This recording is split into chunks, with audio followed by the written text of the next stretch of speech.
Let me make sure my mic. Oh, there we go. We got the right mic. Boom, boom, boom. Hey, Jacob B. Flexin crew. Welcome, welcome, welcome. How are we doing? Welcome back. Today, we got, well, we have a legendary part two. Last time, we read chapter 1 of Jordan Peterson's 12 Rules for Life. And today, we will be doing chapter 2. So let's crack it right open, shall we? Smash that like button. Tune in to the next stream.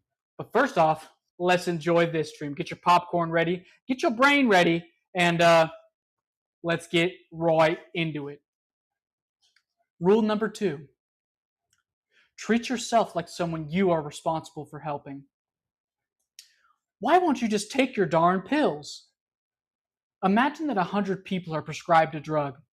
Consider what happens next. 1/3 of them won't fill the prescription.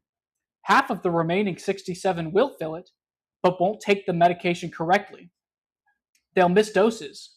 They'll quit taking it early. They might not even take it at all. Physicians and pharmacists tend to blame such patients for their noncompliance, inaction, and error. You can lead a horse to water, they reason. Psychologists tend to take a dim view of such judgments. We are trained to assume that the failure of patients to follow professional advice is the fault of the practitioner, not the patient. We believe the healthcare provider has a responsibility to prefer advice that will be followed, offer interventions that will be respected, plan with the patient or client until the desired result is achieved, and follow up to ensure that everything is going correctly.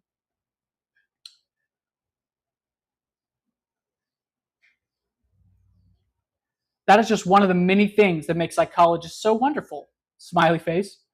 Of course, we have the luxury of time with our clients, unlike other more beleaguered professionals who wonder why sick people won't take their medications. What's wrong with them? Don't they want to get better? Here's something worse. Imagine that someone receives an organ transplant. Imagine it's a kidney. A transplant typically occurs only after a long period of anxious waiting on the part of the recipient. Only a minority of people donate organs when they die, and even fewer when they are still alive. Only a small number of donated organs are a good match for any hopeful recipient. This means that the typical kidney transplantee has been undergoing dialysis, the only alternative, for years. Dialysis involves passing all the patient's blood out of his or her body, through a machine, and back in. It is an unlikely and miraculous treatment, so that's all good, but it's not pleasant. It must happen 5 to 7 times a week for 8 hours at a time. It should happen every time the patient sleeps. That's too much. No one wants to stay on dialysis. Now, one of the complications of transplantation is rejection. Your body does not like it when parts of someone else's body are stitched into it. Your immune system will attack and destroy such foreign elements, even when they are crucial to your survival. To stop this from happening, you must take anti-rejection drugs, which weaken immunity, increasing your susceptibility to infectious disease. Most people are happy to accept the trade-off. Recipients of transplants still suffer the effects of organ rejection, despite the existence and utility of these drugs. It's not because the drugs fail, although they sometimes do. It's more often because those prescribed the drugs do not take them. This beggars belief. It is seriously not good to have your kidneys fail. Dialysis is no picnic. Transplantation surgery occurs after long waiting, at high risk and great expense. To lose all that because you don't take your medication? How could people do that to themselves? How could this possibly be? It's complicated, to be fair. Many people who receive a transplanted organ are isolated or beset by multiple physical health problems, to say nothing of problems associated with unemployment or family crisis. They may be cognitively impaired or depressed. They may not entirely trust their doctor or understand the necessity of the medication. Maybe they can barely afford the drugs and ration them desperately and unproductively. But, and this is the amazing thing, imagine that it isn't you who feels sick. It's your dog. So you take him to the vet. The vet gives you a prescription. What happens then? You have just as many reasons to distrust a vet as a doctor. Furthermore, if you cared so little for your pet that you weren't concerned with what improper, substandard, or error-ridden prescription he might be given, you wouldn't have taken him to the vet in the first place. Thus, you care. Your actions prove it. In fact, on average, you care more. People are better at filling and properly administering prescription medication to their pets than to themselves. That's not good. Even from your pet's perspective, it's not good. Your pet loves you. and would be happier if you took your medication. It is difficult to conclude anything from this set of facts except that people appear to love their dogs, cats, ferrets, and birds, and maybe even their lizards, more than themselves. How horrible is that? How much shame must exist for something like that to be true? What could it be that people what could it be about people that makes them prefer their pets to themselves? It was an ancient story in the book of Genesis, the first book in the Old Testament, that helped me find an answer to that perplexing question. The oldest story in the nature of the world. Two stories of creation from two different Middle Eastern sources appear to be woven together in the Genesis account.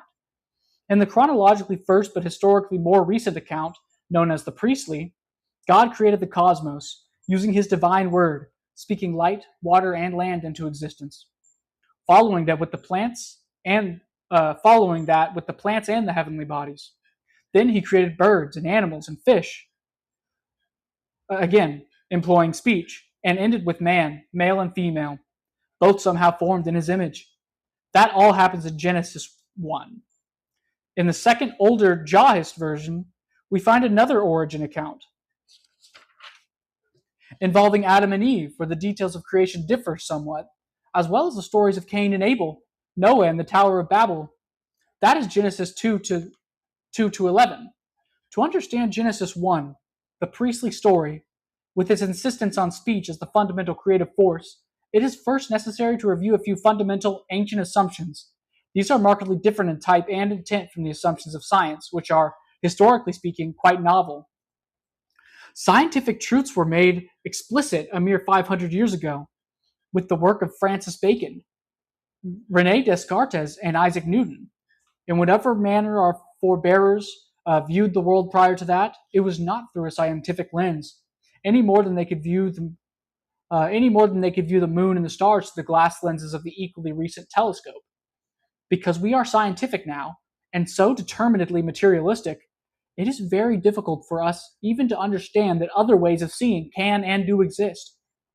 But those who existed during the distant time in which the foundational epics of our culture emerged were much more concerned with the actions that dictated survival and with interpreting the world in a manner commensurate with that goal than with anything approximating what we now understand as objective truth. Before the dawn of the scientific worldview, reality was construed differently. Being was understood as a place of action, not a place of things. It was understood as something more akin to story or drama. That story or drama was lived, subjective experience, as it manifested itself moment to moment in the consciousness of every living person. It was something similar to the stories we tell each other about our lives and their personal significance. Something similar to the happenings that novelists describe when they capture existence in the pages of their books. Subjective experience. That includes familiar objects such as trees and clouds, primarily objective in their existence, but also, and more importantly, such things as emotions and dreams, as well as hunger, thirst, and pain. It is such things, experienced personally, that are the most fundamental elements of human life, from the archaic, dramatic perspective, and they are not easily reducible to the detached and objective, even by the modern reductionist, materialist mind. Take pain, for example, subjective pain. That's something so real, no argument can stand against it. Everyone acts as if their pain is real, ultimately, finally real. Pain matters more than matter matters. It is for this reason, I believe, that so many of the world's traditions regard the suffering attendant upon existence as the irreducible truth of being. In any case, that which we subjectively experience can be likened much more to a novel or a movie than to a scientific description of physical reality. It is the drama of lived experience, the unique, tragic, personal death of your father, compared to the objective death listed in the hospital records, the pain of your first love, the despair of dashed hopes, the joy attendant upon a child's success. The domain, not of matter, but of what matters. The scientific world of matter can be reduced, in some sense, to its fundamental constituent elements, molecules, atoms, even quarks. However, the world of experience has primal constituents as well. These are the necessary elements whose interactions define drama and fiction. One of these is chaos. Another is order. The third, as there are three, is the process that mediates between the two. which appears identical to what modern people call consciousness. It is our external subjugation to the first two that makes us doubt the validity of his existence, that makes us throw up our hands in despair and fail to care for ourselves properly. It is proper understanding of the third that allows us the only real way out.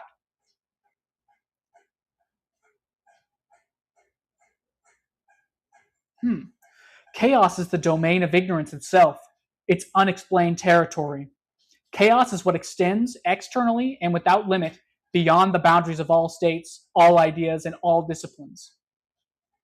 It's the foreigner, the stranger, the member of another gang, the rustle in the bushes in the nighttime, the monster under the bed, the hidden anger of your mother, and the sickness of your child. Chaos is the despair and horror you feel when you have been profoundly betrayed. It's the place you end up when things fall apart, when your dreams die, your career collapses, or your marriage ends.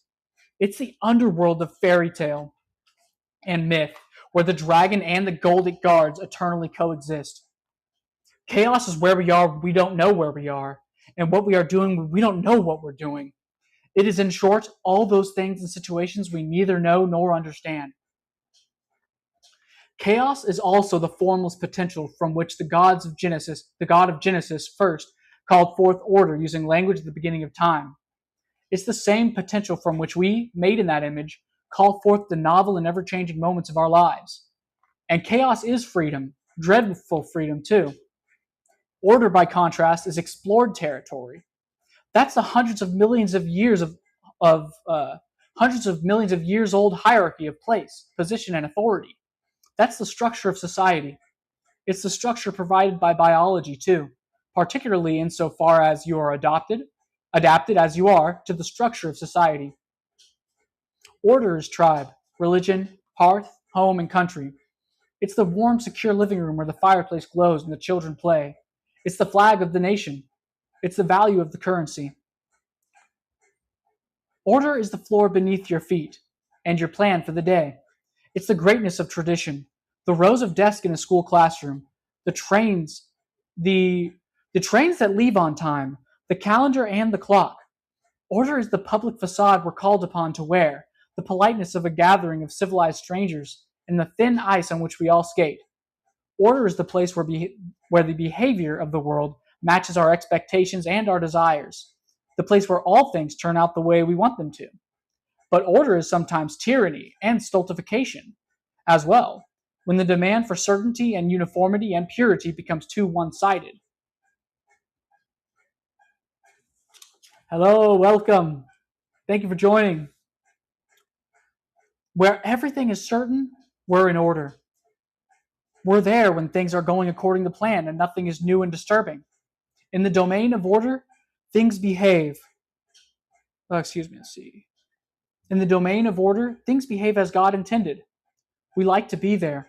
Familiar environments are congenial. In order, we're able to think about things in the long term. There, things work, and we're stable, calm, and competent. We seldom leave places.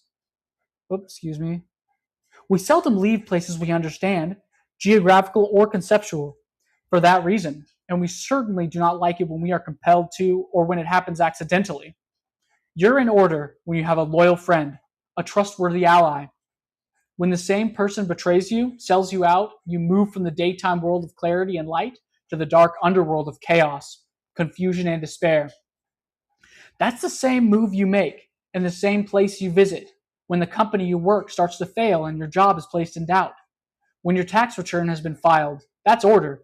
When you're audited, that's chaos. Most people would rather be mugged than audited. Before the Twin Towers fell, that was order. Chaos manifested itself afterward. Everyone felt it. The very air became uncertain. What exactly was it that fell? Wrong question. What exactly remained standing? That was the issue at hand. When the ice you're skating on is solid, that's order. When the bottom drops out and things fall apart and you plunge through the ice, that's chaos.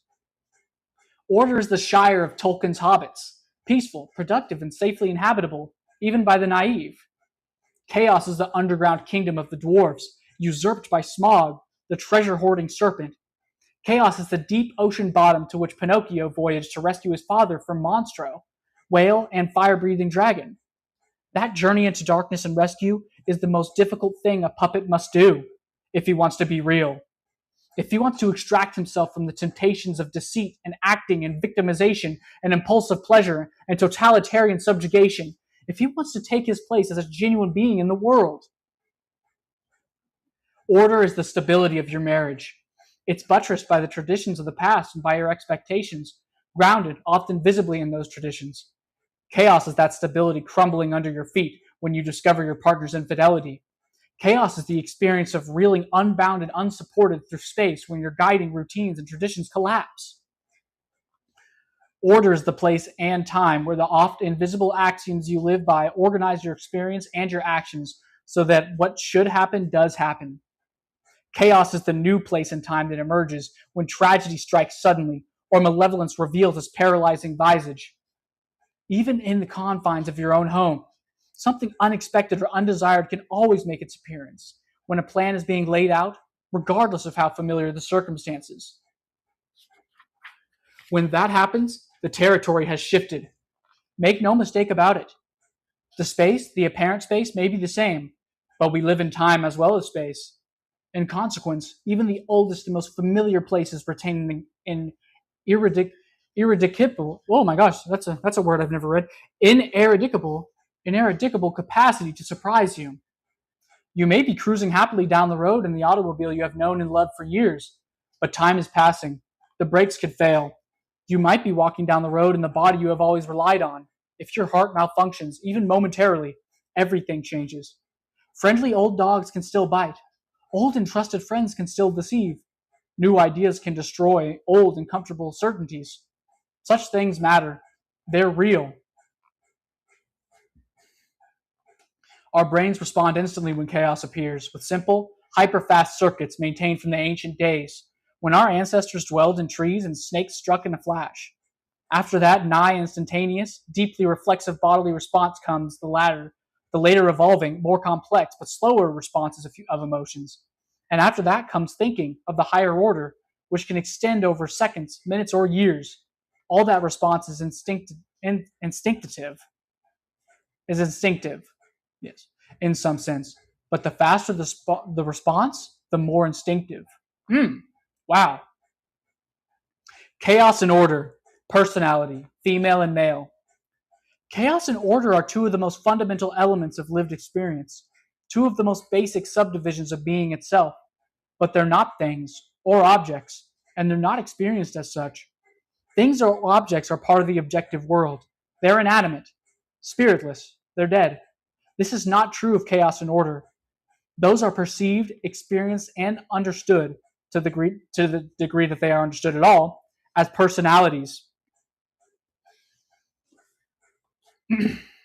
And that is just as true of the perceptions, experiences, and understanding of modern people as their ancient forebears. It's just that moderners don't notice. Order and chaos are not understood first. Actually, one moment, y'all. I have something that's going to make this awesome.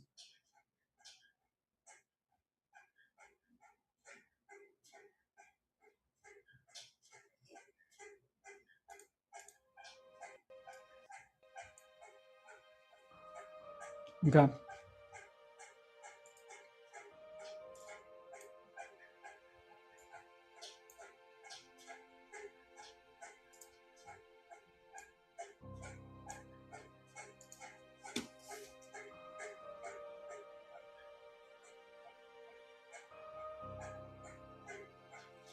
Okay, here we are.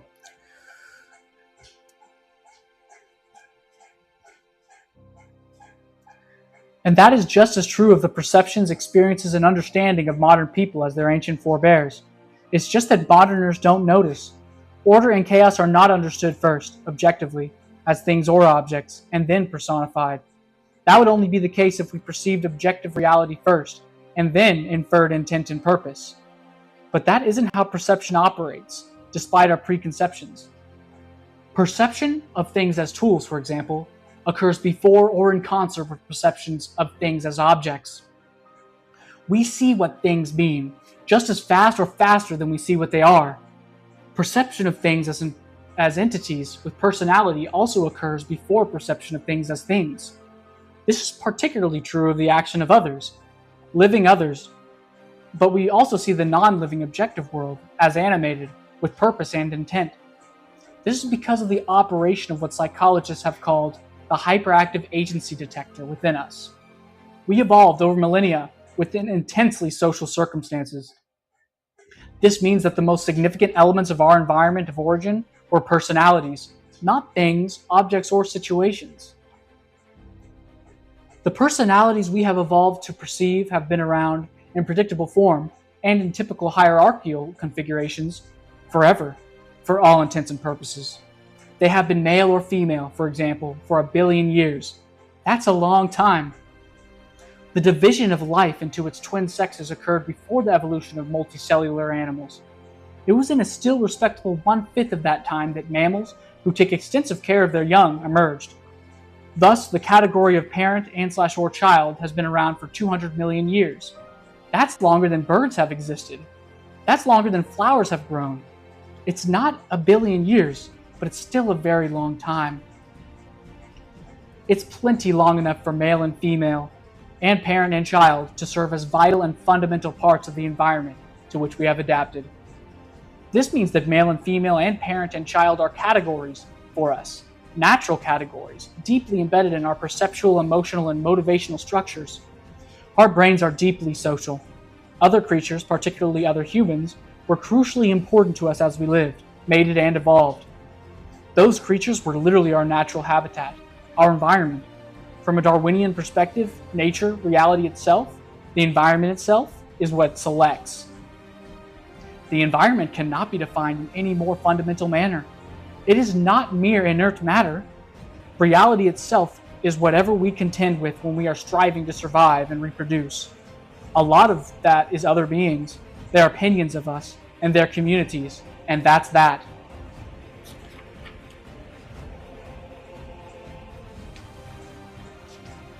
Over the millennia, as our brain capacity increased and we developed curiosity to spare, we became increasingly aware of and curious about the nature of the world. Outside the personalities of family and troop. And outside is not merely unexplored physical territory, outside is outside of what we currently understand. And understanding is dealing with and coping with, and not merely representing objectively. But our brains have been long concentrating on other people. Thus, it appears that we first began to perceive the unknown, chaotic, non-human world with the innate categories of our social brain. And even this is a misstatement. When we first began to perceive the unknown, chaotic, non-animal world, we used categories that had originally evolved to represent the pre-human animal social world. Our minds are far older than mere humanity. Our categories are far older than our species. Our most basic category, as old in some sense as the sexual act itself, appears to be that of sex, male and female, that of sex, male and female. We appear to have taken that primordial knowledge of structured creative opposition and begun to interpret everything through its lens. Order, the known, appears symbolically associated with masculinity, as illustrated in the aforementioned yang of the Taoist yin-yang symbol. This is perhaps because the primary hierarchical structure of human society is masculine, as it is among most animals, including the chimpanzees, who are our closest genetic and arguably behavioral match. It is because men are and throughout history have been the builders of towns and cities, the engineers, stonemasons, bricklayers, and lumberjacks, the operators of heavy machinery. Order is God the Father, the eternal judge, ledger keeper, and dispenser of rewards and punishments. Order is the peacetime array of policemen and soldiers. It's the political culture, the corporate environment, and the system. It's the they in You Know What They Say. It's credit cards, classrooms, supermarket checkout lineups, turn-taking, traffic lights, and the familiar routes of daily commuters. Order, when pushed too far, when imbalanced, can also manifest itself destructively and terribly. It does so as the forced migration, the concentration camp, and the soul-devouring uniformity of the goose step. Chaos, the unknown, is symbolically associated with the feminine. This is partly because all the things we have come to know were born originally of the unknown, just as all beings we encounter were born of mothers. Chaos is matter, origin, source, mother, materia, the substance from which all things are made. It is also what matters, or what is the matter, the very subject matter of thought and communication. In its positive guise, chaos is possibility itself, the source of ideas, the mysterious realm of gestation and birth. As a negative force, it's the impenetrable darkness of a cave and the accident by the side of the road. It's the mother grizzly, all compassion to her cubs, who marks you as a potential predator and tears you to pieces. Chaos, the eternal feminine, is also the crushing force of sexual selection. Women are choosy maters, unlike female chimps, their closest animal counterparts. Most men do not meet female human standards. It is for this reason that women on dating sites rate 85% of men as below average in attractiveness. It is for this reason that we all have twice as many female ancestors as male. Imagine that all the women who have ever lived have averaged one child. Now imagine that half the men who have ever lived have fathered two children. If they had any, while the other half fathered none. Wow. It is woman as nature who looks at half of all men and says, no, no. For the men, that's a direct encounter with chaos, and it occurs with devastating force every time they are turned down for a date. Human female choosiness is also why we are very different from the common ancestor we shared with our chimpanzee cousins. While the latter are very much the same, women's proclivity to say no, more than any other force, has shaped our evolution into the creative, industrious, upright, large-brained, competitive, aggressive, domineering creatures that we are. It is nature as women who says, well, bucko, you're good enough for a friend, but my experience of you so far has not indicated the suitability of your genetic material for continued propagation. The most profound religious symbols rely for their power in large part on this underlying fundamentally bipartisan conceptual subdivision. The Star of David is, for example, the downward pointing triangle of femininity and the upward pointing triangle of the male. It's the same for the yoni and lingam of Hinduism, which come covered with snakes, our ancient adversaries and provocateurs. The Shiva linga is depicted with snake deities called the Nagas. The ancient Egyptians represented Osiris, god of the state, and Isis, goddess of the underworld, as twin cobras with their tails knotted together. The same symbol was used in China to portray Fuxi and Nuwa, creators of humanity and of writing. The representations in Christianity are less abstract, more like personalities, but the familiar Western images of the Virgin Mary with the Christ child and the Pieta both express the female and male dual unity, as does the traditional insistence on the androgyny of Christ. It should also be noted, finally, that the structure of the brain itself, at a gross morphological level, appears to reflect this duality. This, to me, indicates the fundamental, beyond the metaphorical reality of the symbolically feminine and masculine divide, since the brain is adapted, by definition, to reality itself. That is, reality conceptualized in this quasi-Darwinian manner. Elko Hanan Goldberg, student of the great Russian neuropsychologist Alexander Luria, has proposed quite lucidly and directly that the very hemispheric structure of the cortex reflects the fundamental division between novelty, the unknown or chaos, and routinization, the known, order. He doesn't make reference to the symbols representing the structure of the world in reference to this theory, but that's all the better. An idea is more credible when it emerges as a consequence of investigation in different realms. We already know this, but we don't know we know it. But we immediately comprehend it when it's articulated in a manner such as this. Everyone understands order and chaos, world and underworld, when it's explained using these terms. We all have a palpable sense of the chaos lurking under everything familiar. That's why we understand the strange, surreal stories of Pinocchio, Sleeping Beauty and the Lion King, and the Little Mermaid and Beauty and the Beast, with their eternal landscapes of known and unknown, world and underworld. We've all been in both places many times, sometimes by happenstance, and sometimes by choice. Many things begin to fall into place when you begin to consciously understand the world in this manner. It's as if the knowledge of your body and soul falls into alignment with the knowledge of your intellect. And there's more. Such knowledge is prescriptive as well as descriptive. This is the kind of knowing what that helps you know how. This is the kind of knowing what that helps you know how. This is the kind of is from which you can derive an ought. The Taoist juxtaposition of yin and yang, for example, doesn't simply portray chaos and order as the fundamental elements of being. It also tells you how to act. The way, the Taoist path of life, is represented by, or exists on, the border between the twin serpents.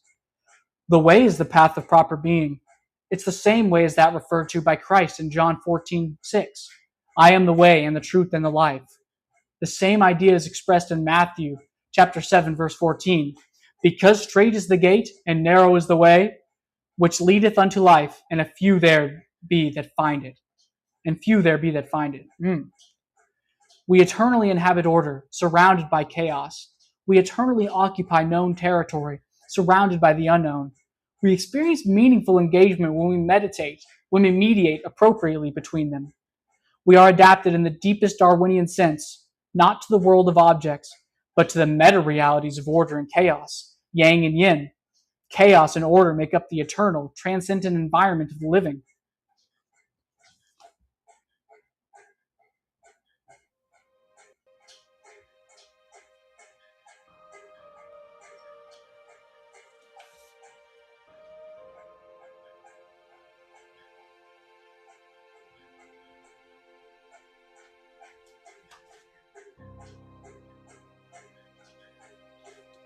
All right.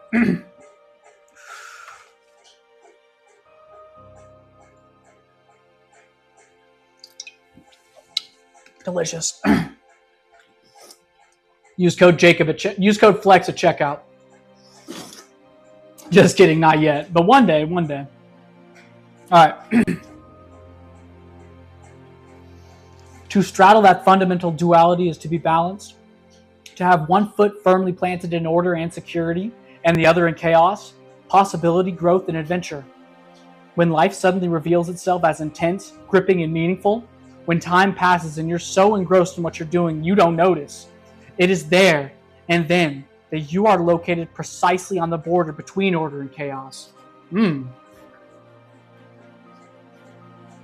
subjective meaning that we encounter there is the reaction of our deepest being, our neurologically and evolutionarily grounded instinctive self, indicating that we are ensuring the stability, but also the expansion of habitable, productive territory, of space that is personal, social, and natural. It's the right place to be, in every sense. You are there when and where it matters. That's what music is telling you. Whoop, one sec. Okay. All right.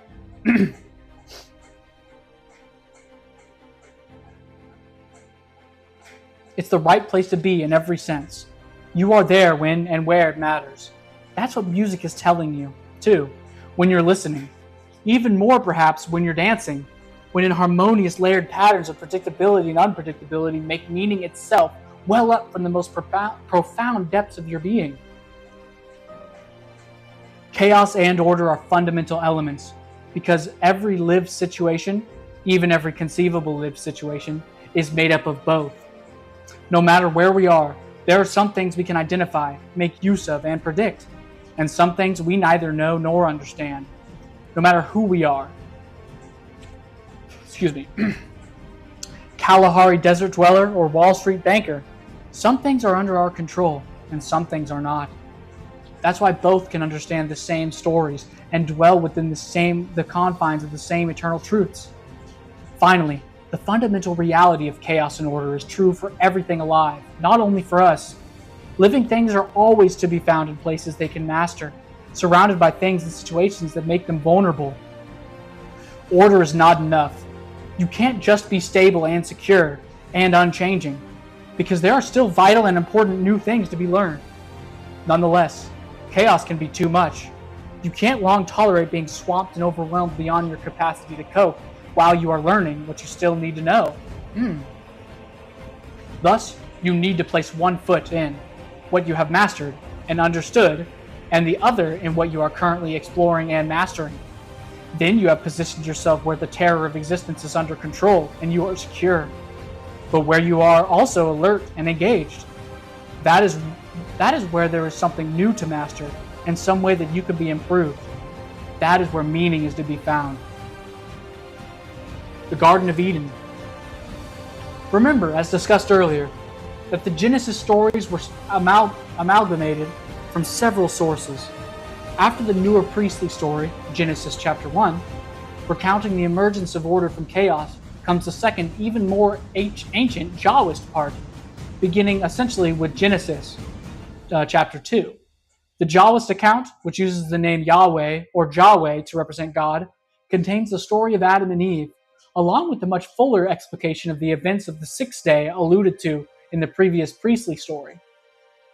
The continuity between the stories appears to be the result of careful editing by the person or persons known singly to biblical scholars as the redactor, who wove the stories together. This may have occurred when the peoples of two traditions united, for one reason or another, and the subsequent illogic of their melded stories, growing together over time in an ungainly fashion, bothered someone conscious, courageous, and obsessed with coherence. According to the Jahwist creation story, God first created a bounded space known as Eden, which in Aramaic, Jesus' putative language,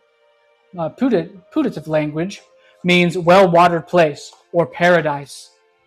Paradisia in Old Iranian or Avestan, which means walled or protected enclosure or garden.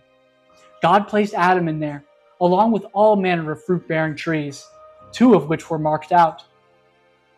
One of these was the tree of life, the other, the tree of knowledge of good and evil. God then told Adam to have his fill of fruit as he wished, but added that the fruit of the tree of knowledge of good and evil was forbidden. After that, he created Eve as a partner for Adam. Adam and Eve don't seem very conscious at the beginning when they are first placed in paradise, and they were certainly not self-conscious. As the story insists, the original parents were naked, but not ashamed. Such phrasing implies first that it's perfectly natural and normal for people to be ashamed of their nakedness. Otherwise, nothing would have to be said about its absence. And second, that there was something amiss, for better or worse, with our first parents. Although there are exceptions, the only people around now who would be unashamed if suddenly dropped naked into a public place, excepting the odd exhibitionists, are those younger than 3 years of age. In fact, a common nightmare involves the sudden appearance of the dreamer naked on stage in front of a packed house. In the third verse of Genesis, a serpent appears, first apparently in legged form. God only knows why he allowed or placed such a creature in the garden. I have long puzzled over the meaning of this. It seems to be a reflection in part of the order/chaos dichotomy characterizing all of experience, with paradise serving as habitable order and the serpent playing the role of chaos. The serpent in Eden therefore means the same thing as the black dot in the yin side of the Taoist yin-yang symbol of totality. That is, the possibility of the unknown and revolutionary suddenly manifesting itself where everything appears calm. It just does not appear possible, even for God himself, to make a bounded space completely protected from the outside, not in the real world, with its necessary limitations, surrounded by the transcendent. The outside, chaos, always sneaks into the inside, because nothing can be completely walled off from the rest of reality. So even the ultimate in safe spaces inevitably harbors a snake. There were forever genuine, quotidian, reptilian snakes in the grass and in the trees of our original African paradise. Even had all those been banished, however, in some inconceivable manner by some primordial St. George, snakes would have still remained in the form of our primordial human rivals, at least when they were acting like enemies from our limited in-group kin-bonded perspectives. There was, after all, no shortage of conflict and warfare among our ancestors, tribal and otherwise. And even if we had defeated all the snakes that beset us from without, reptilian and human alike, we would still not have been safe, nor are we now. We have seen the enemy, after all, and he is us. The snake inhabits each of our souls. That is the reason, as far as I can tell, for the strange Christian insistence, made most explicit by John Milton, that the snake in the Garden of Eden was also Satan, the spirit of evil itself. The importance of this symbolic identification, its staggering brilliance, can hardly be overstated. It is through such millennia-long exercise of the imagination that the idea of abstracted moral concepts themselves, with all they entail, developed. Work beyond comprehension was invested into the idea of good and evil, and its surrounding, dreamlike metaphor. The worst of all possible snakes in the eternal human proclivity for evil. The worst of all possible snakes is psychological, spiritual, personal, internal. No walls, however tall, will keep that out. Even if the fortress were thick enough, in principle, to keep everything bad whatsoever outside, it would immediately appear again within. As the great Russian writer Alexander Solzhenitsyn insisted, the line dividing good and evil cuts through the heart of every human being. Wow. Wow. Ricardo, thank you so much, bro. Thank you for swinging by, brother. Thank you, bro.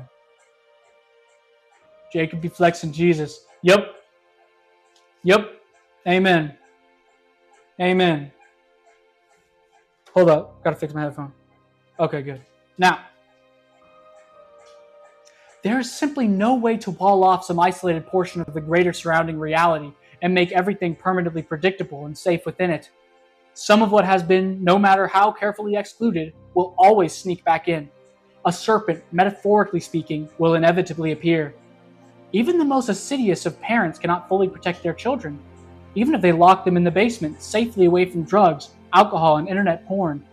In that extreme case, the too cautious, too caring parent merely substitutes him or herself for the other terrible problems of life. This is the great Freudian Oedipal nightmare. It is far better to render beings in your care competent than to protect them. And even if it were possible to permanently banish everything threatening, everything dangerous, and therefore everything challenging and interesting, that would mean only that another danger would emerge, that of permanent human infantilism and absolute uselessness. How could the nature of man ever reach its full potential without challenge and danger? How dull and contemptible would we become if there was no longer reason to pay attention? Maybe God thought his new creation would be able to handle the serpent and considered its presence the lesser of two evils. Question for parents. Do you want to make your children safe or strong? Yo, Anthony, welcome, bro. Welcome. How you doing, man? My brotherin from another motherin. Absolutely.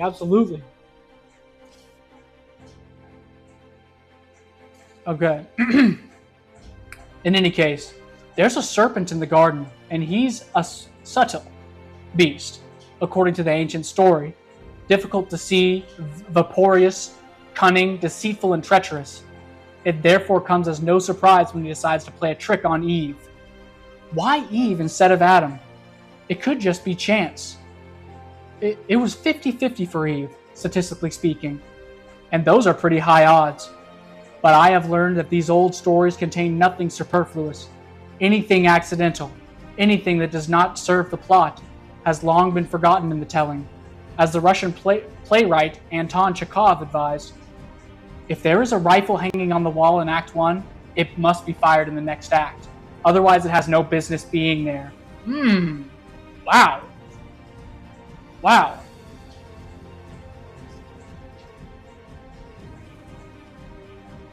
Happy to be alive on a Friday with the weekend off of work? Absolutely. Yep. We got to be thankful for those small things, because actually they're big things when you really think about it.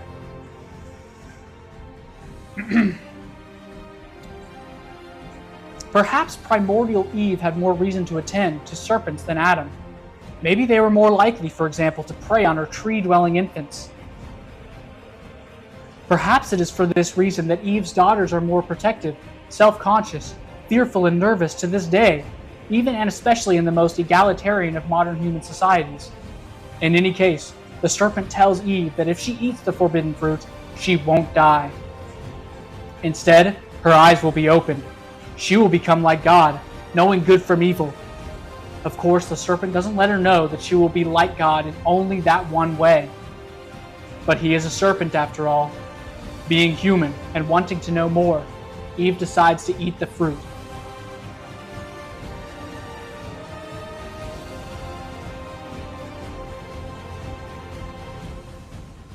Poof! She wakes up. She's conscious, or perhaps self-conscious, for the first time. Thank you, Anthony. Thank you so much, man. Appreciate you.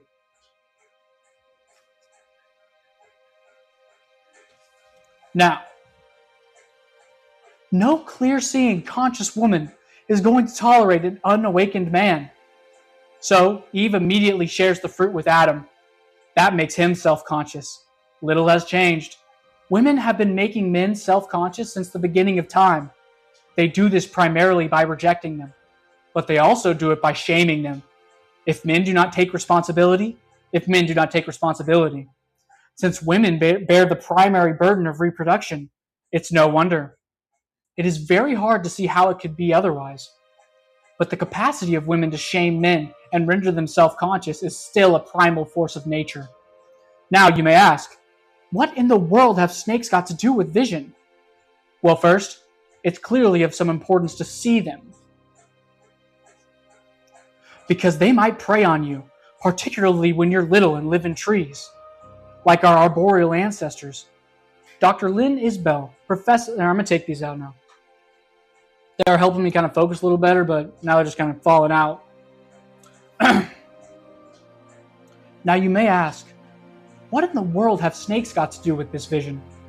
Well, first, it's clearly of some importance to see them, because they might prey on you, particularly when you're little and live in trees, like our arboreal ancestors. Dr. Lynn Isbell, professor of anthropology and animal behavior at the University of California, has suggested that the stunningly acute vision almost uniquely possessed by human beings was an adaptation forced on us tens of millions of years ago by the necessity of detecting and avoiding the terrible danger of snakes, with whom our ancestors co-evolved. This is perhaps one of the reasons the snake features in the Garden of Paradise as a creature who gave us the vision of God, in addition to serving as the primordial and eternal enemy of mankind. This is perhaps one of the reasons why Mary, the eternal archetypal mother, Eve perfected, is so commonly shown in medieval and Renaissance iconography, holding the Christ child in the air, as far away as possible from a predatory reptile, which she has firmly pinned under her foot. And there's more. It's fruit that the snake offers, and fruit is also associated with the transformation of vision, in that our ability to see color is an adaptation that allows us to rapidly detect the ripe and therefore edible bounty of trees. Our primordial parents hearkened to the snake. They ate the fruit. Their eyes opened. They both awoke. You might think, as Eve did initially, that this would be a good thing. Sometimes, however, half a gift is worse than none. Adam and Eve wake up. All right, but only enough to discover some terrible things. First, they notice that they're naked. The naked ape. My son figured out that he was naked well before he was 3. He wanted to dress himself. He kept the washroom door firmly shut. He didn't appear in public without his clothes. I couldn't for the life of me see how this had anything to do with his upbringing. It was his own discovery, his own realization, and his own choice of reactions. It looked built in to me. What does it mean to know yourself naked, or potentially worse, to know yourself and your partner naked? All manner of terrible things, expressed in the rather horrifying manner, for example, of the Renaissance painter Hans Baldung Green, whose painting inspired the illustration that begins this chapter. Naked means vulnerable and easily damaged. Naked means subject to judgment for beauty and health. Naked means unprotected and unarmed in the jungle of nature and man. This is why Adam and Eve became ashamed immediately after their eyes were opened. They could see, and what they first saw was themselves. Their faults stood out, though their vulnerability was on display. Unlike other mammals, whose delicate abdomens are protected by the armor-like expanse of their backs, they were upright creatures, with the most vulnerable parts of their body presented to the world. And worse was to come. Adam and Eve made themselves loincloths in the International Standard Version, aprons in the King James Version. Okay. Right away, to cover up their fragile bodies and to protect their egos. Then they promptly skidded off and hid. In their vulnerability, now fully realized, they felt unworthy to stand before God. If you can't identify with that sentiment, you're just not thinking. Beauty shames the ugly. Strength shames the weak. Death shames the living. And the ideal shames us all. Thus we fear it, resent it, even hate it. And of course, that's the theme next examined in Genesis in the story of Cain and Abel. What are we to do about that? Abandon all ideals of beauty, health, brilliance, and strength? That's not a good solution. That would merely ensure that we would feel ashamed all the time, and that we would even more justly deserve it. I don't want women who can stun by their mere presence to disappear just so that others can feel unself-conscious. I don't want intellects such as John von Neumann's to vanish, just because of my barely grade 12 grasp of mathematics. By the time he was 19, he had redefined numbers. Numbers! Thank God for John von Neumann! Thank God for Grace Kelly and Anita Ekberg and Monica Bellucci. I'm proud to feel unworthy in the presence of people like that. It's the price we all pay for aim, achievement, and ambition. But it's also no wonder that Adam and Eve covered themselves up. The next part of the story is downright farcical, in my opinion, although it's also tragic and terrible. That evening, when Eden cools down, God goes out for his evening stroll, but Adam is absent. This puzzles God, who is accustomed to walking with him. "Adam," calls God, apparently forgetting that he can see through bushes. "Where are you?" Adam immediately reveals himself, but badly, first as a neurotic, then as a rat-fink. The creator of all the universe calls, and Adam replies, "I heard you, God, but I was naked and I hid." What does this mean? It means that people, unsettled by their vulnerability, eternally fear to tell the truth, to mediate between chaos and order, and to manifest their destiny. In other words, they are afraid to walk with God.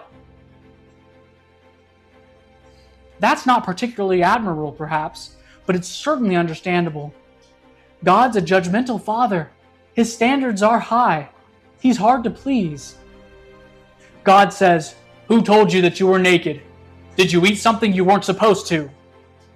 And Adam, in his wretchedness, points right at Eve, his love, his partner, his soulmate, and snitches on her. And then he blames God. He says, "The woman whom you gave to me, she gave it to me, and then I ate it." How pathetic, and how accurate.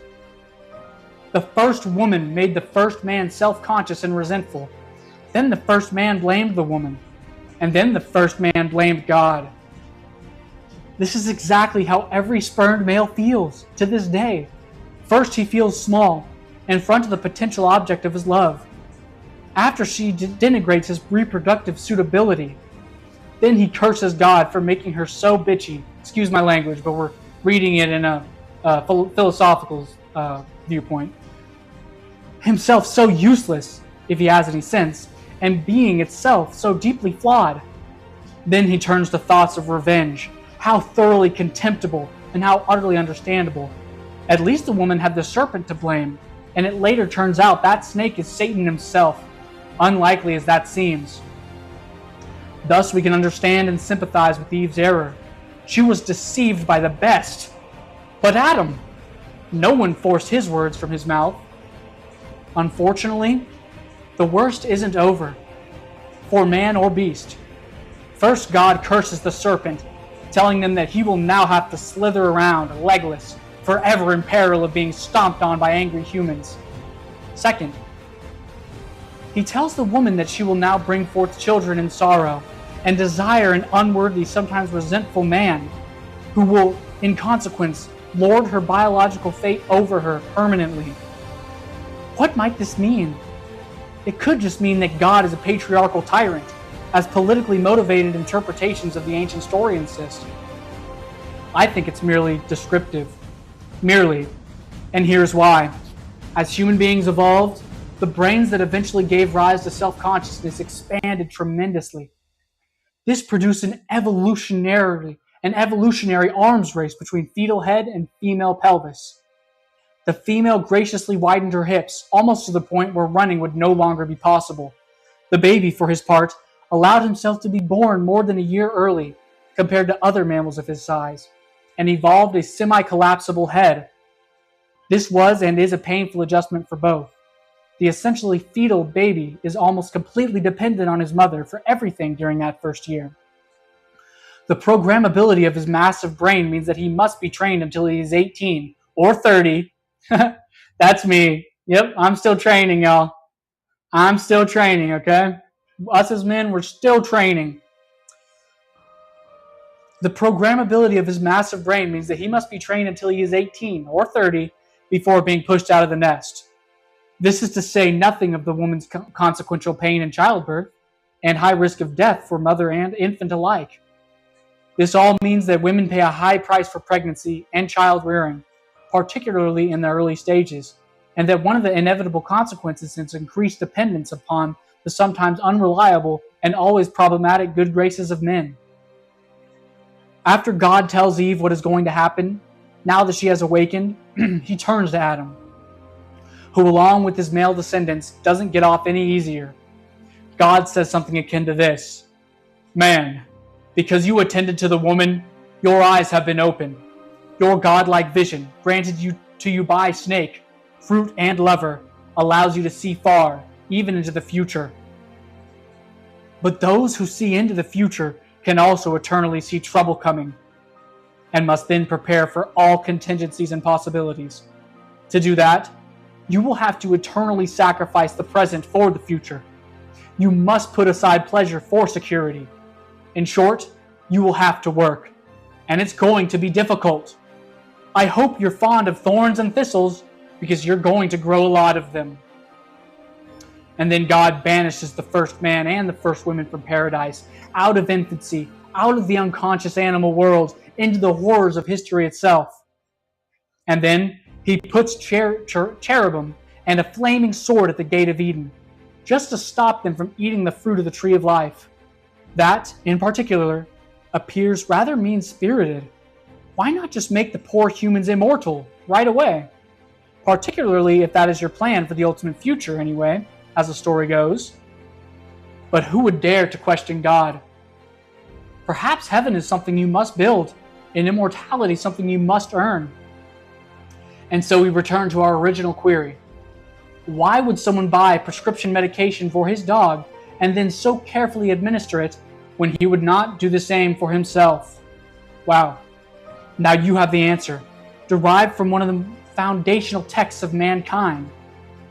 Why should anyone take care of anything as naked, ugly, ashamed, frightened, worthless, cowardly, resentful, defensive, and accusatory as a descendant of Adam? Even if that thing, that being, is himself.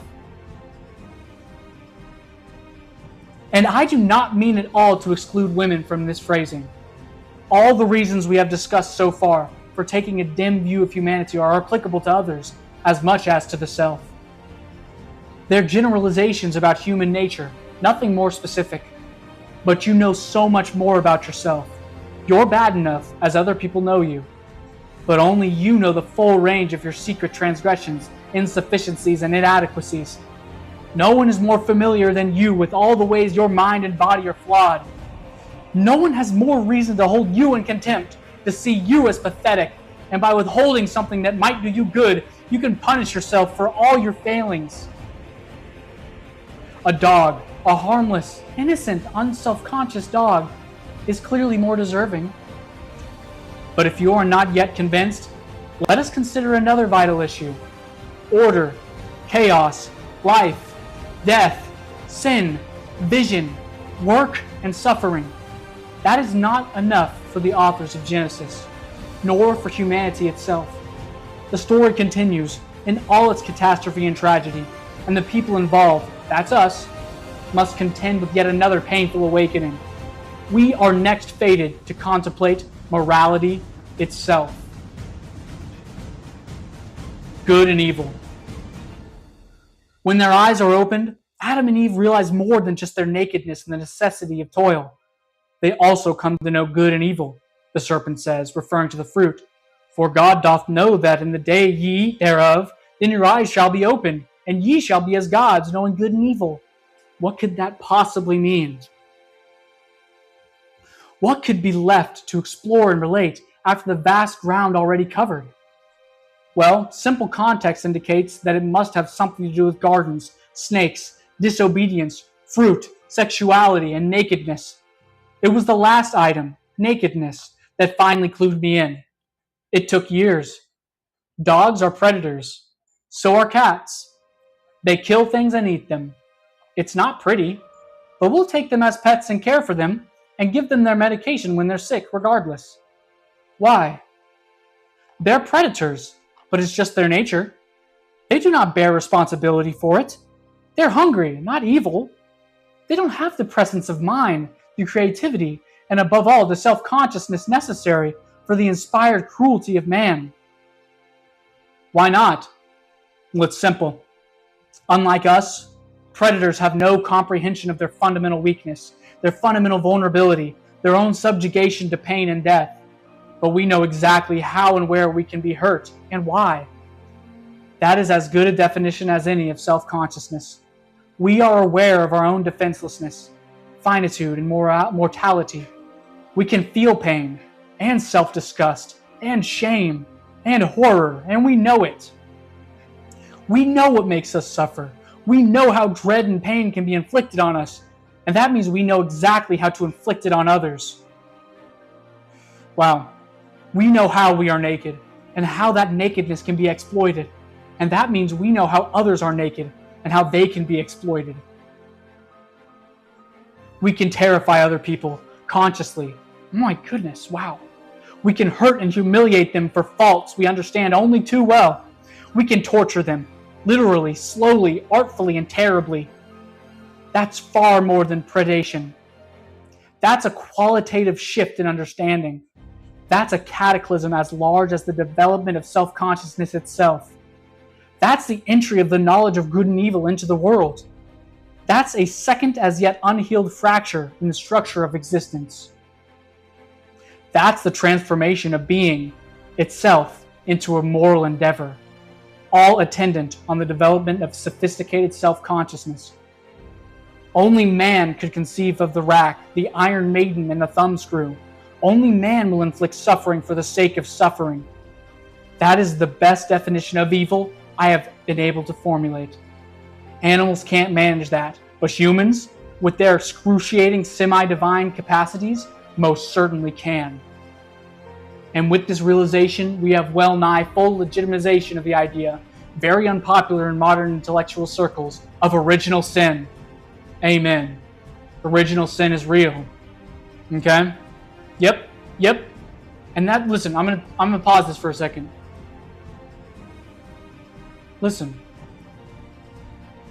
The Catholic Church, all the studies, all of the catechism, all of the terms and things they use to describe are perfect anecdotes in life. They're perfect. It's a perfect way to describe things. So here's another Catholic term, original sin.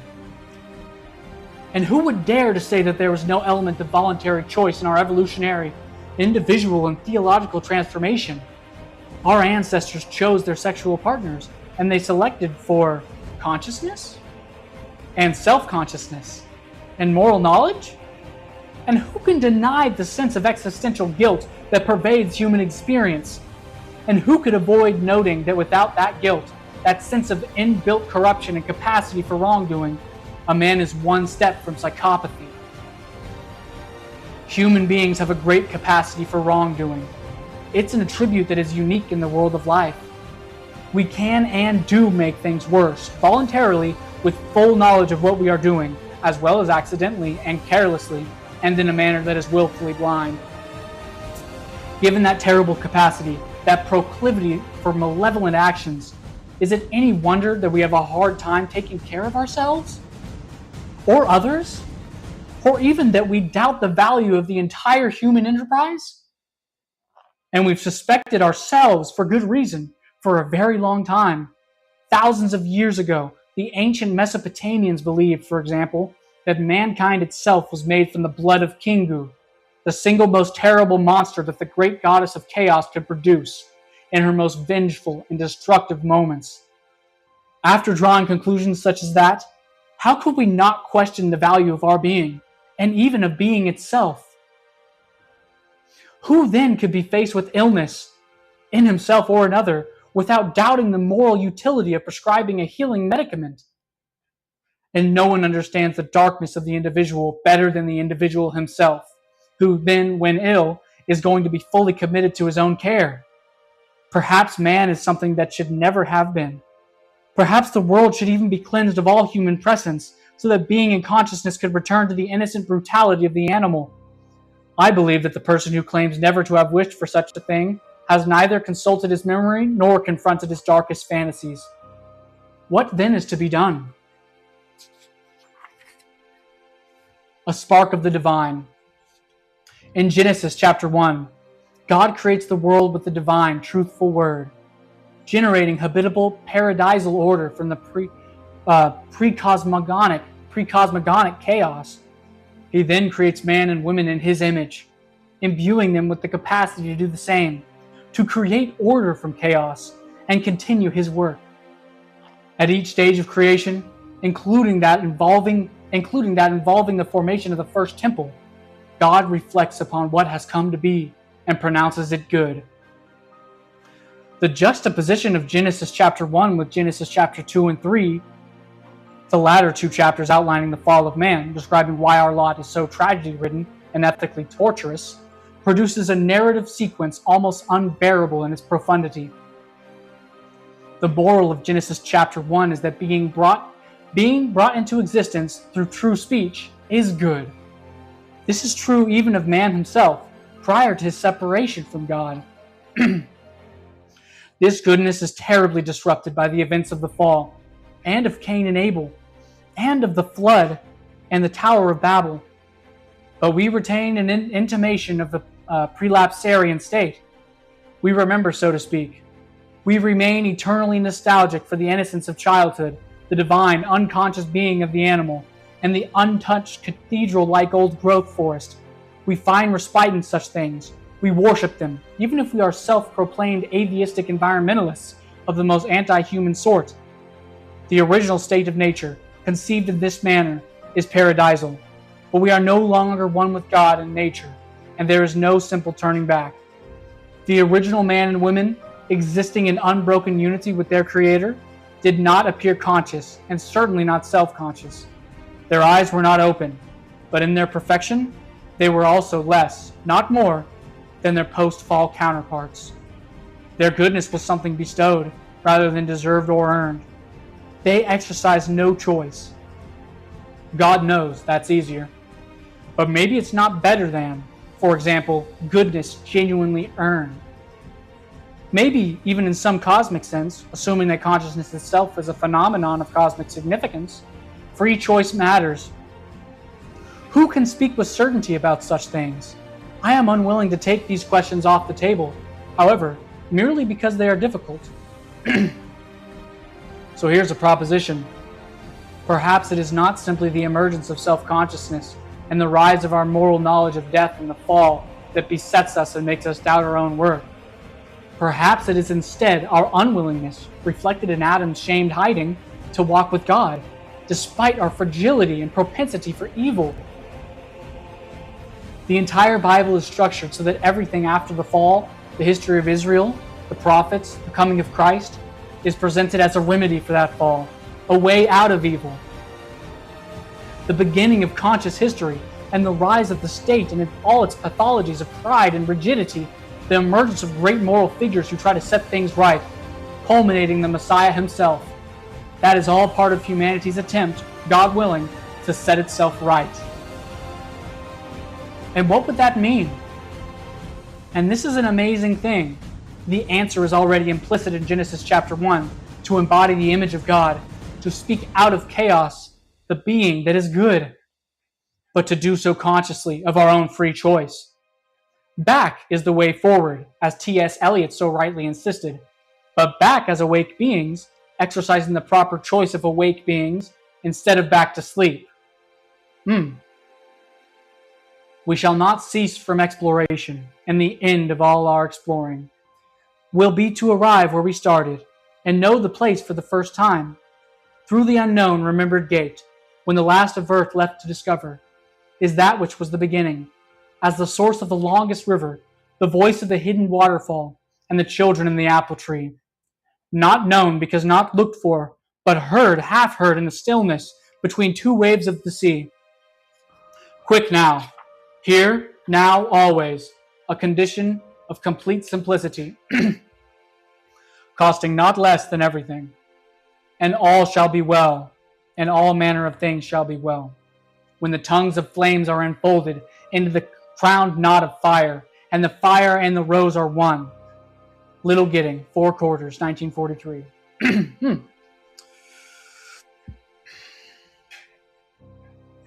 If we wish to take care of ourselves properly, we would have to respect ourselves. But we don't, because we are, not least in our own eyes, fallen creatures. If we lived in truth, if we spoke the truth, then we could walk with God once again and respect ourselves and others and the world. Then we might treat ourselves like people we cared for. We might strive to set the world straight. We might orient in toward the heaven, where we would want people we cared for to dwell, instead of hell, where our resentment and hatred would eternally sentence everyone. Wow.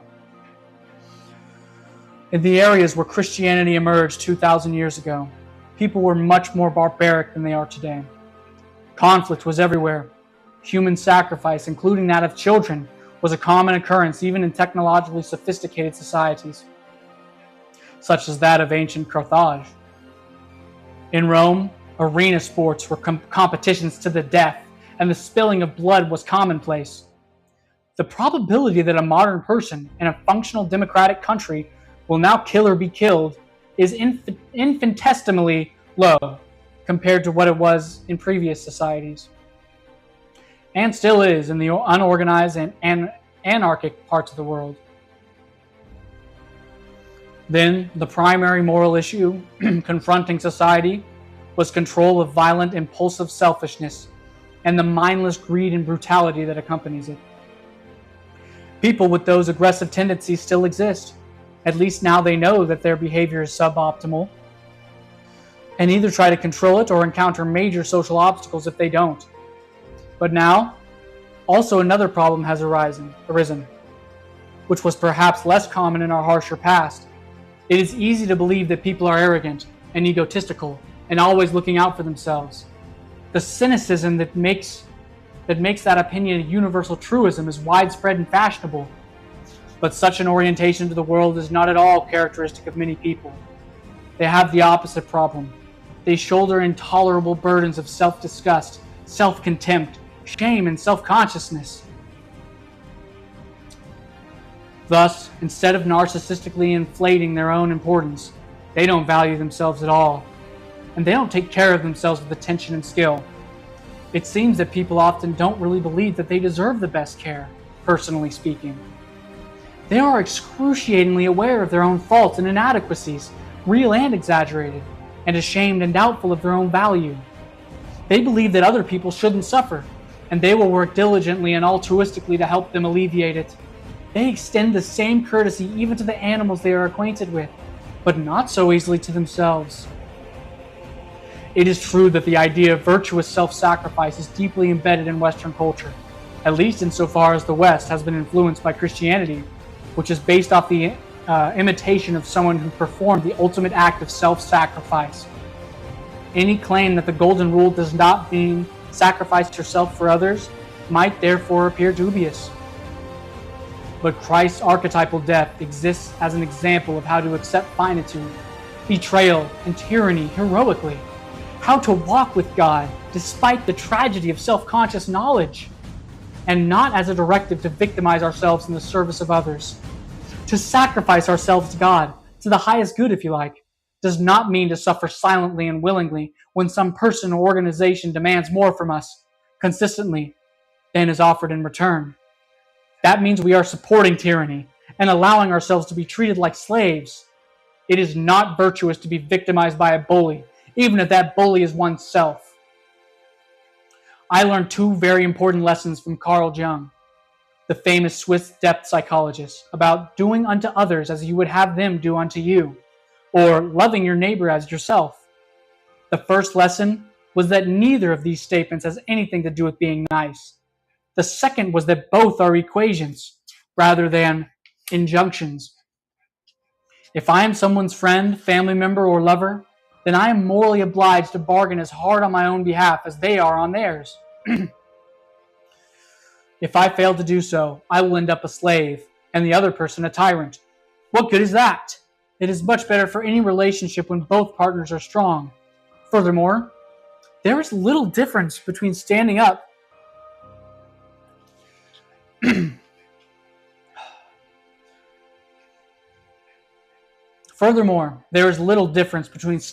and speaking for yourself when you are being bullied or otherwise tormented and enslaved, and standing up and speaking for someone else. As Jung points out, this means embracing and loving the sinner who is yourself, as much as forgiving and aiding someone else who is stumbling and imperfect. As God himself claims, so goes the story. Vengeance is mine, I will repay, saith the Lord. According to this philosophy, you do not simply belong to yourself. You are not simply your own possession to torture and mistreat. This is partly because your being is inexorably tied up with that of others, and your mistreatment of yourself can have catastrophic consequences for others. This is most clearly evident, perhaps, in the aftermath of suicide, when those left behind are often both bereft and traumatized. But metaphorically speaking, there's also this. You have a spark of the divine in you.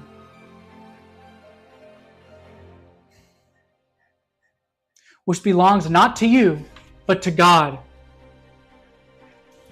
We are, after all, according to Genesis, made in His image. We have the semi-divine capacity for consciousness. Our consciousness participates in the speaking forth of being. We are low-resolution, kenotic versions of God. We can make order from chaos and vice versa, in our way with our words. So we may not exactly be God, but we're not exactly nothing either. In my own periods of darkness, in the underworld of the soul, I find myself frequently overcome and amazed by the ability of people to befriend each other, to love their intimate partners and parents and children, and to do what they must do to keep the machinery of the world running. I knew a man, injured and disabled by a car accident, who was employed by a local utility. For years after the crash, he worked side by side with another man, who for his part suffered with a degenerative neurological disease. They cooperated while repairing the lines, each making up for the other's inadequacy. Wow. This sort of everyday heroism is the rule, I believe, rather than the exception. Most individuals are dealing with one or more serious health problems while going productively and uncomplainingly about their business. If anyone is fortunate enough to be in a rare period of grace and health, personally, then he or she typically has at least one close family member in crisis. Yet people prevail and continue to do difficult and effortful tasks to hold themselves and their families and society together. To me, this is miraculous. So much so that a dumbfounded gratitude is the only appropriate response. There are so many ways that things can fall apart or fail to work altogether, and it is always wounded people who are holding it together. Wow. They deserve some genuine and heartfelt admiration for that. It's an ongoing miracle of fortitude and perseverance. In my clinical practice, I encourage people to credit themselves and those around them for acting productively and with care. as well as for the genuine concern and thoughtfulness they manifest towards others. People are so tortured by the limitations and constraint of being that I am amazed that they ever act properly or look beyond themselves at all.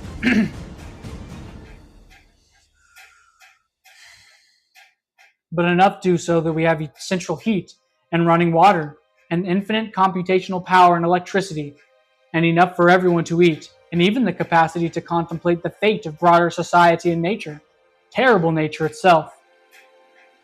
All that complex machinery that protects us from freezing and starving and dying from lack of water tends unceasingly toward malfunction through entropy, and it is only the constant attention of careful people that keeps it working so unbelievably well.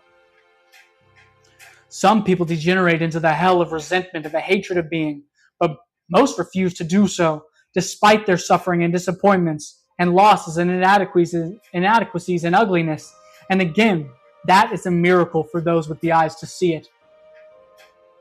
Humanity in toto, and those who compose it as identifiable people, deserve some sympathy for the appalling burden under which the human individual genuinely staggers.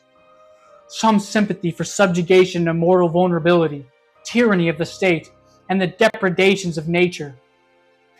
It is an existential situation that no mere animal encounters or endures, and one of severity of such that it would take a god to fully bear it. It is this sympathy that should be the proper medicament for self-conscious self-contempt, which has its justification, but is only half the full and proper story. Hatred for self and mankind must be balanced with gratefulness for tradition and the state and astonishment of what normal, everyday people accomplish, to say nothing of the staggering achievements of the truly remarkable.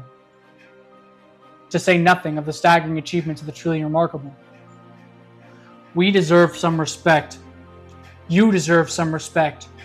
You are important to other people as much as to yourself. Wow. You have some vital role to play in the unfolding destiny of the world. You are, therefore, morally obliged to take care of yourself.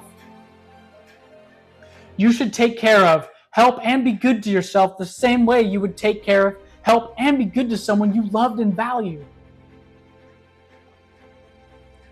You may therefore have to conduct yourself habitually in a manner that allows you some respect for your own being, and fair enough. But every person is deeply flawed. Everyone falls short of the glory of God. If that stark fact meant, however, that we had no responsibility to care for ourselves as much as others, everyone would be brutally punished all the time, and that would not be good. That would make the shortcomings of the world, which can make everyone who thinks honestly question the very propriety of the world, worse in every way. That simply cannot be the proper path forward. To treat yourself as if you were someone you are responsible for helping is, instead, to consider what would be truly good for you. This is not what you want. It is also not what would make you happy. Every time you give a child something sweet, you make that child happy. That does not mean that you should do nothing for children except feed them candy. Happy is by no means synonymous with good. You must get children to brush their teeth. They must put on their snowsuits when they go outside in the cold, even though they might object strenuously. You must help a child become a virtuous, responsible, awake being, capable of full reciprocity, able to take care of himself and others, and to thrive while doing so. Why would you think it acceptable to do anything less for yourself? You need to consider the future and think, what might my life look like if I were caring for myself properly? What career would challenge me and render me productive and helpful so that I could shoulder my share of the load and enjoy the consequences? What should I be doing when I have some freedom to improve my health, expand my knowledge, and strengthen my body? You need to know where you are so you can start to chart your course. You need to know who you are so that you understand your armament and bolster yourself in respect to your limitations. You need to know where you are going so that you can limit the extent of chaos in your life, restructure order, and bring the divine force of hope to bear on the world. You must determine where you are going so that you can bargain for yourself, so that you don't end up resentful, vengeful, and cruel. You have to articulate your own principles so that you can defend yourself against others taking inappropriate advantage of you, and so that you are secure and safe while you work and play. You must discipline yourself carefully. You must keep the promises you make to yourself. You must keep the promises you make to yourself and reward yourself so that you can trust and motivate yourself. You need to determine how to act towards yourself so that you are most likely to become and to stay a good person. It would be good to make the world a better place. Heaven, after all, will not arrive of its own accord. We will have to work to bring it about and strengthen ourselves so that we can withstand the deadly angels and flaming sword of judgment that God used to bar its entrance. Don't underestimate the power of vision and direction. These are irresistible forces, able to transform what might appear to be unconquerable obstacles into traversable pathways and expanding opportunities. Strengthen the individual. Start with yourself. Take care with yourself. Define who you are. Refine your personality. Choose your destination and articulate your being. As the great 19th century German philosopher Friedrich Nietzsche so brilliantly noted, "He whose life has a why can bear almost any how." You could help direct the world on its own careening trajectory a bit more toward heaven and a bit more away from hell. Once having understood hell, researched it, so to speak, particularly your own individual hell, you could decide against going there or creating that. You could aim elsewhere. You could, in fact, devote your life to this. That would give you a meaning, with a capital M. That would justify your miserable existence. That would atone for your sinful nature and replace your shame and self-consciousness with the natural pride and forthright confidence of someone who has learned once again to walk with God in the garden. You could begin by treating yourself as if you were someone you were responsible for helping.